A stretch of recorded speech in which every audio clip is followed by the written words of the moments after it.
नक्सलियों की कमर तोड़ने के लिए पुलिस तैयार। बालाघाट एसपी अभिषेक तिवारी ने नक्सलियों को दी चेतावनी। अतिक्रमण हटाने नगरपालिका ने किया कार्रवाई। पुरातत्व संग्रहालय के पास से हटाए अतिक्रमण। दुकानदारों को अतिक्रमण हटाने नगरपालिका ने 3 दिन की दी मोहलत।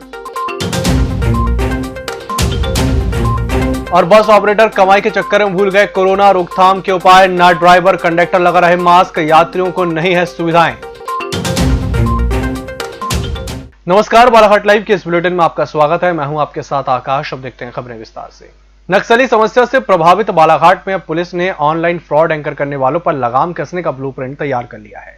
इसी के साथ ही नक्सली मूवमेंट को देखते हुए ऐसे तमाम कदम पुलिस प्रशासन उठा रहा है जिसमें नक्सलियों की कमर तोड़ने में मदद मिलती है। ये कहना है एसपी अभिषेक तिवारी का। वे ईएमएस टीवी से खास बातचीत कर रहे थे। नमस्कार, ईएमएस टीवी में आपका स्वागत है। आज हम एसपी बालाघाट अभिषेक तिवारी जी से बात करेंगे कि बीते साल अभी जो चल रहा है उसमें क्या क्राइम की स्थिति थी, नक्सल घटना की अपोजिशन थी और आने वाले दिनों में किस तरह इन सब चीज़ों पर पुलिस प्रशासन रणनीति अपना रहा ताकि जिले में कानून व्यवस्था बेहतर बने। आइए हम बात करते हैं। जो साल अभी बीतने वाला है तो क्राइम की क्या पोजीशन थी और नक्सल की स्थिति क्या थी नक्सल घटना की? जो क्राइम प्रोफाइल है बालाघाट का, जो पुराने साल और ये बीते हुए 2020 में इस साल जो भी घटनाएं और क्राइम हुआ उसमें पुलिस महानिदेशक महोदय के आईजी साहब के डीआई साहब के निर्देशानुसार, शासन की मंशानुसार लगातार कार्रवाई की गई। खासकर हमारा फोकस इसमें महिलाओं के विरुद्ध जो अपराध हुए हैं उन पर कड़ी कार्रवाई करने का रहा है। इसके साथ साथ ही संपत्ति संबंधी अपराध और जो बॉडी ऑफेंसेस हैं उस पर कार्रवाई की गई है और इसकी लगातार समीक्षा शासन स्तर पर और रेंज स्तर पर, जिला स्तर पर सभी अधिकारियों के द्वारा की गई। साथ ही साथ एक बड़े स्वरूप में जो आतन अपराधी हैं उनके विरुद्ध भी अभियान चलाए गए। उनमें जिला बदर या उन पर प्रतिबंधात्मक कार्रवाई, एनएसए, इन सब की कार्रवाइयों के कारण लगातार जो बालाघाट पूरे ज़िले में और स्पेसिफिकली शहर में इन सभी अपराधों पर रोकथाम की गई। जो बालाघाट का मुख्य एक क्राइम पैटर्न है या जिसको नक्सल अपराध के रूप में देखा जाता है, नक्सल गतिविधियों के रूप में देखा जाता है।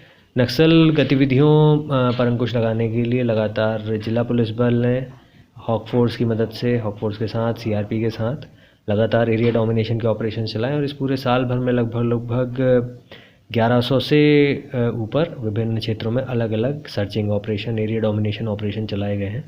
इस साल में हमें 2 सफलताएं भी प्राप्त हुई हैं, जिसमें एक नक्सली को हम लोगों ने जिंदा पकड़ने में, गिरफ्तार करने में सफलता हासिल की। साथ ही साथ पिछले माह हुए एक इनकाउंटर में एक नक्सल ग्रुप के साथ जो इनकाउंटर हुआ था पुलिस बल का, उसमें पुलिस बल की टीम ने, जिसमें जिला पुलिस बल और हॉक फोर्स के जवान शामिल थे, एसएएफ के जवान शामिल थे, नक्सलों के इनकाउंटर के साथ उसमें एक महिला नक्सली की डेड बॉडी उसमें प्राप्त हुई है, हथियार प्राप्त हुए हैं। इधर ऐसे तमाम मामले जिनमें हत्या के प्रयास और दूसरी तरफ की गंभीर वारदात है उनको ट्रेस कर उनके आरोपियों को पकड़ने की तरफ भी पुलिस खास ध्यान दे रही है।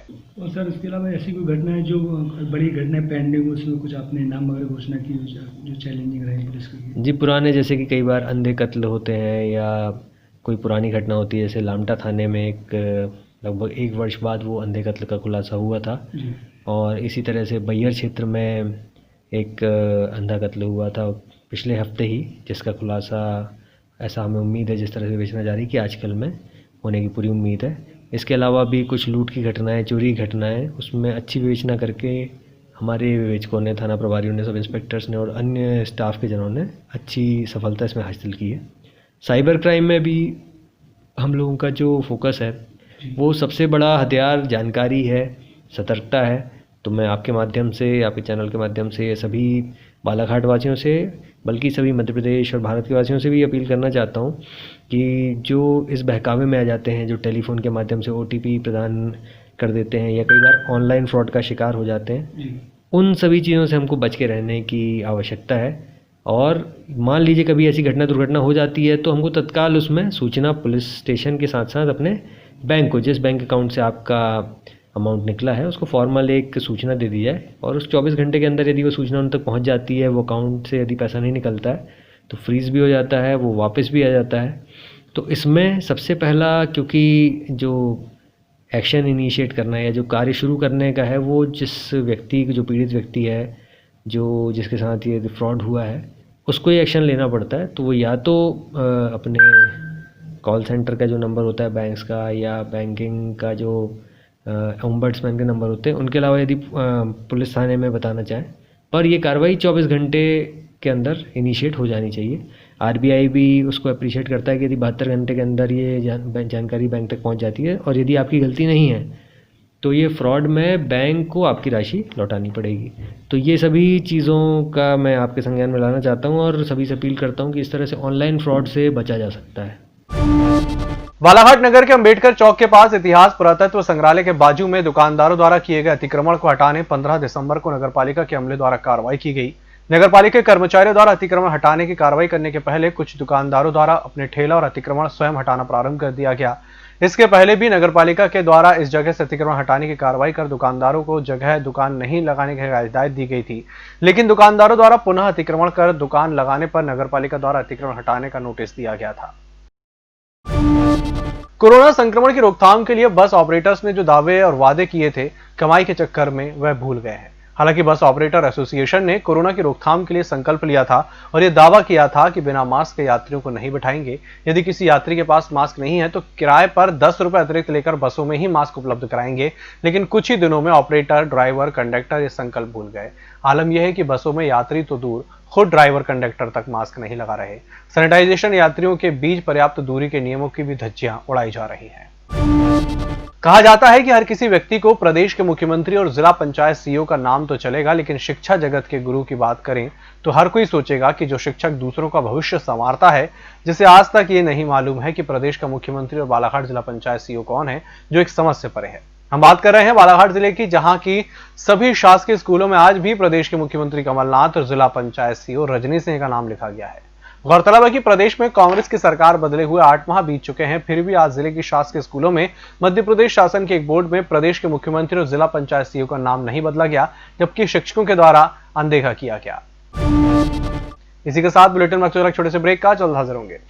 हर घूंट सेहत से भरपूर, without sugar, without caffeine and with natural tea colour. Ayur Amrit herbal tea अपनाइए, जो हृदय के लिए रामबाण औषधि है। अब टी नहीं, सिर्फ आयुर अमृत हर्बल टी। ब्रेक के बाद एक बार फिर से आपका स्वागत है। सरकारी दफ्तरों में अधिकारी कर्मचारियों की गणना पूरी हो चुकी है। पूर्व के वर्षों और पिछले साल की तुलना में इस बार प्रथम श्रेणी अधिकारियों की संख्या में सिर्फ 5 अधिकारी ही बढ़े हैं। वहीं तृतीय श्रेणी कर्मचारियों की संख्या में भी वृद्धि देखने को मिली है। खास बात है कि पुरुषों की तुलना में महिला कर्मचारी की तुलना में पुरुष अधिकारी ज्यादा हैं। राज्य शासन के स्तर पर होने वाली विभिन्न विभागों की भर्तियां खुलने से आने वाले दिनों में कर्मचारियों की संख्या बढ़ने की उम्मीद जगी है। पिछले 10 साल के भीतर ऐसे दर्जनों विभाग है जिनमें कर्मचारी अधिकारी सेवानिवृत्त होते गए। अवैध मदिरा विनिर्माण, परिवहन और विक्रय की रोकथाम के लिए चलाए जा रहे अभियान के तहत मंगलवार को जिला आबकारी अधिकारी विनोद खटीक के मार्गदर्शन में सोमवार को छापेमारी कार्रवाई की गई, जिसमें ग्राम गर्रा में मन्नू सरवन के रिहायशी मकान से लगभग 25 लीटर कच्ची शराब जब्त की गई। इसके बाद ग्राम गर्रा में ही 3 तालाबों के किनारे अलग अलग स्थानों से 20 बोरियों में भरा हुआ लगभग 400 महुआ लाहन बरामद किया गया। जब्त शराब की कीमत लगभग 3,750 रुपए और महुआ लाहन की कीमत 28,000 रुपए बताई जा रही है। शासन की योजना अंतर्गत बैगा जनजाति की महिलाओं को भरण पोषण के लिए हर माह 1,000 रुपए प्रदान किए जाते हैं, लेकिन आज भी इस योजना का लाभ आदिवासी क्षेत्रों की कुछ बैगा महिलाओं को नहीं मिल रहा, जो योजना की राशि पाने के लिए पंचायत और शासकीय कार्यालयों के चक्कर काट रही हैं। मंगलवार को परसवाड़ा क्षेत्र के ग्राम पंचायत छपरवाही के ग्राम टांटोटोला की आधी दर्जन बैगा महिलाओं ने कलेक्टर कार्यालय पहुंचकर भरण पोषण योजना की 1,000 रुपए की पेंशन राशि प्रदान करने की मांग की है। हम लोग बैगा लोग हैं, हमको 1,000 रुपये योजना वाला नहीं मिल रहा है। कब से नहीं मिल रही है? 2 साल हो गए। तो इसके पहले मिलती थी? नहीं मिल रहा। अच्छा, तो आवेदन किए थे? हाँ। कब किए थे आवेदन? आवेदन अभी लेके आए थे हम, और पहले भी दिए थे कागजात सचिव सरपंच को, तो दबा दिए उसको। अच्छा, ये बताओ कि कितने लोग हैं ऐसे आपके क्षेत्र में जिनको नहीं मिल रहा है? हम लोग 6 लोग हैं। नहीं, आपके यहाँ मोहल्ले में या आपके गांव में ऐसे कितने लोग हैं जिनको ये राशि नहीं मिल रही है? अब पता नहीं बाकी को मिलते हैं कि नहीं, पर हम लोग को 6 लोग को नहीं मिल रहा है, इसलिए हम 6 लोग आए हैं। क्या बोलते हैं अधिकारी लोग, सरपंच लोग क्या बोलते हैं?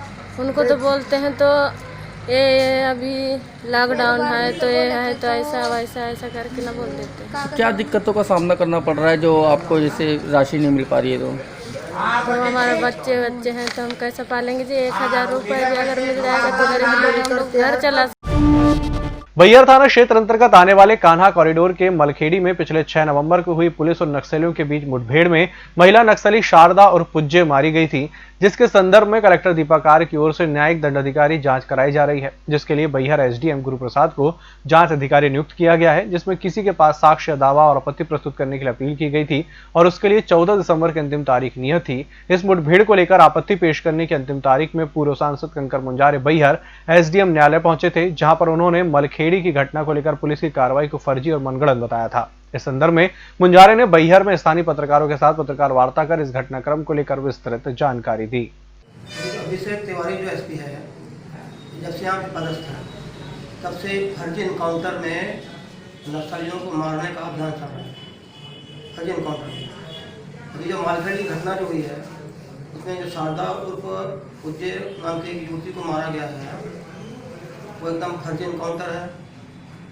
उसको सरेंडर करा के कहीं और मार दिया गया है और बॉडी को लगभग सुला दिया गया है, इसलिए कि सिर्फ झाम सिंह जो मारा गया था बाल समुद्र का रहने वाला छत्तीसगढ़ का गड़ी खाने के अंतर्गत, उसके मामले को दबाने के लिए, ध्यान को भटकाने के लिए और सरकार से गवाही लूटने के लिए, प्रमोशन के लिए इसको मारा गया शारदा को। और ये बहुत ही गंभीर मामला है। वहाँ पर जो झूठा है, 4 लोग अगर वहाँ पे घर में घुसे थे नक्सली तो 4 मारे जाने थे, एक ही मारी गई इनके हिसाब से, वो भी खलियान में घर के बिल्कुल पास, घर से मुश्किल से 1 मिनट का रास्ता जहाँ पर उसकी लाश पड़ी थी, 1 मिनट लगेंगे मुश्किल से 150 फीट की दूरी पर। और जो किरणापुर किरी में जो हुआ है इनकाउंटर अभी 4 दिन पहले, वो भी फर्जी प्रतीत होता है इनकाउंटर। उनको भी कहीं पकड़ा हुआ है, उसको जाके वहाँ जंगल में जाकर उनको इनकाउंटर दिखा दिया मारा। घटना के बाद एसपी का एक बयान आया है मुक्किनी वाली घटना के बाद में। उनका कहना है कि 2 बार मुठभेड़ हुई है। पहली मुठभेड़ रात में 10 से 11 बजे के बीच में हुई है, सुबह 5 से 7 बजे के बीच में एक मुठभेड़ हुई है। ऐसा कभी हो सकता है क्या? 2 अलग है, ऐसा कभी भी होता नहीं है, बिल्कुल असंभव है। एक ही बार मुठभेड़ होने के बाद में नक्सलाइट जो है वहाँ से चले जाएंगे, रुकेंगे नहीं, दोबारा वो आएंगे भी नहीं यहाँ पे। उनको मालूम है कि यहाँ पुलिस बहुत ताकत से है, घेराबंदी है, वो किसी भी सूरत में वहाँ आ नहीं सकते। तो एसपी की यही कथन से अपने आप साफ होता है कि वो फर्जी इनकाउंटर है। इनकाउंटर की जांच कर रहे हैं अपने लेवल पर। कल मैंने फर्जी इनकाउंटर के मामले में बैहर के एसडीएम के पास भी अपना जाकर बयान दर्ज कराया है। मैंने वहाँ भी बोला फर्जी इनकाउंटर है, मनगढ़ंत तरीके से योजना बना के षड्यंत्रपूर्वक किया गया है, हत्या है। कल भी मैंने वहाँ कहा है, अभी भी मैं कह रहा हूँ सीबीआई से जाँच की मांग करते हैं। गवर्नमेंट को लिखेंगे हम इस पर आंदोलन भी करेंगे, प्रदर्शन भी करेंगे, राजधानी में जाके करेंगे, भोपाल में करेंगे प्रदर्शन। घटनाओं के बाद में लगातार ऐसे आरोप लगते रहते हैं कि ये फर्जी मुठभेड़ वाली, लेकिन इसका निष्कर्ष नहीं निकल पा रहा है। जिले में इसके पहले भी 4-5 घटनाएं हो चुकी है जिनको लेकर भी आरोप लगे हैं, लेकिन आज तक उनकी जांच रिपोर्ट सामने नहीं आई है और ना ही इसमें कोई बड़ा एक्शन लिया गया है। झाम सिंह मामला भी एक हाल ही के दिनों में आया था, उसके पहले हीरालाल टेकाम का एक मामला है। आपकी बात से मैं पूरी तरह सहमत हूँ। उस पर हम ये सोचते हैं कि यहाँ पे जनता की, हम लोगों की कोई कमजोरी है जो एक मकसद के साथ काम नहीं कर रहे हैं। हमारे कुछ साथी जो है इनकी चुंगल में आ जाते हैं। जैसे अभी झाम सिंह धुर्वे का मामला था, बड़ी संख्या में लोग आए, लेकिन उनके जो लोग थे, नेता लोग थे, उनको प्रशासन ने मिला जुला के इधर उधर करके मामले को खत्म कर दिया, ठंडा कर दिया। जब उसमें एसपी के ऊपर में जो लोग थे उन पर हत्या का अपराध दर्ज होना था, क्लियर कट है, साफ साफ है, और एसपी को तुरंत यहाँ से हटाना था और वो पुलिसकर्मी जो सामने थे उनको हटाना था। इस बुलेटिन में फिलहाल इतना ही। इसी के साथ मुझे दीजिए इजाजत। नमस्कार।